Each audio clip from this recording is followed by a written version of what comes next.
That they can afford. O later on, magsisave sila. Pag lumaki ang anak nila, nakakasave sila, then slowly they build their homes there on the land.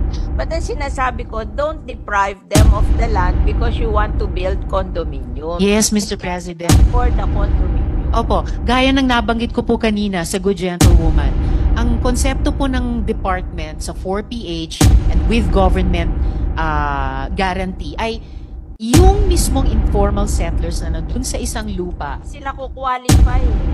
Kasi wala silang income na gano'n that can afford to pay for the amortization of the condominium. Let's be practical. They cannot afford that. Mga ano lang yan tricycle driver. Mga nagtitinda sa palengke. Hindi naman everyday continuous ang income nila. Wala naman magsa-certify sa income nila, napapasa sa pag-ibig.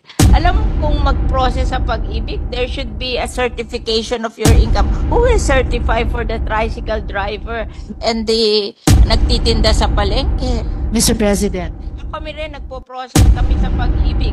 Kami nga, nagda-down pa sa amin ng ang laki-laki, bumabagsak pa rin sa pag-ibig. Nire-refund namin yung down payment kasi they cannot qualify. Mr. President, kahit sa 4PH na may government guarantee, may nakikitang importanteng papel ang pag-ibig. But to get back to the important concern ng Good Gentlewoman, meron na po tayong proof of concept with informal settlers sa Bacolod. Tama po? Sa Bacolod.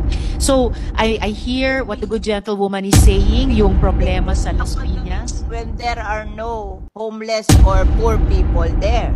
Here in Las Piñas, they will remove the homeless and the poor people to build the condominium. Where will the poor and the homeless go? O hindi naman sila ko-qualify dun sa pag-ibig to buy the condominium. How do we solve that? If the Good Gentlewoman would allow, pwede ko pong i-present yung data dun sa case study, yung best practice na na-establish dun sa Bacolod. Bacolod, okay. Yes, of course. Ibig ko lang kung sabihin. Basta ang LGU. Well, actually, Mr. President, yun po yung nabanggit ko sa Good Gentlewoman kanina. Kaya nga po... The problem is our LGU cannot spend. We only earn 3 billion a year.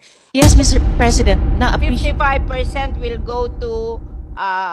marunong ako sa finance. Yes. 55% will go to PS and overhead. Di matitira lang 1.2 billion. And that will cover yung health benefit, yung educational benefit, yung pag-support sa mga police, pag-support sa fire department and everything. What will they spare for homes of the poor? Yes, Mr. President. I appreciate po na magkakaiba ang specific situations on the ground. Because tayo nagkakaiba. Siguro, ang difference lang natin, nakita ko na yan sa Las Piñas. Yes, I know what happened. Yes. So, I'm sharing you. Maybe si Secretary, sanay siya sa private. Ay ako, sanay ako sa, tanungin mo ang iyong NHA, ako ang nagre-relocate linggo-linggo sa kanya. Dinadala ko sa NAIC kasi doon sa NAIC, walang down payment, 700 ang hulog. Tingin ko, kayang-kaya yun ang mahihirap. Bakit ayaw gumawa ng programang gano'n na kaya ng mahirap? Bakit pipilitin ang mahihirap mag-condominium which they cannot afford? Yun lang ang question ko. Actually, Mr. President. Excuse me, with all due respect, yes, Mr. Senator. President.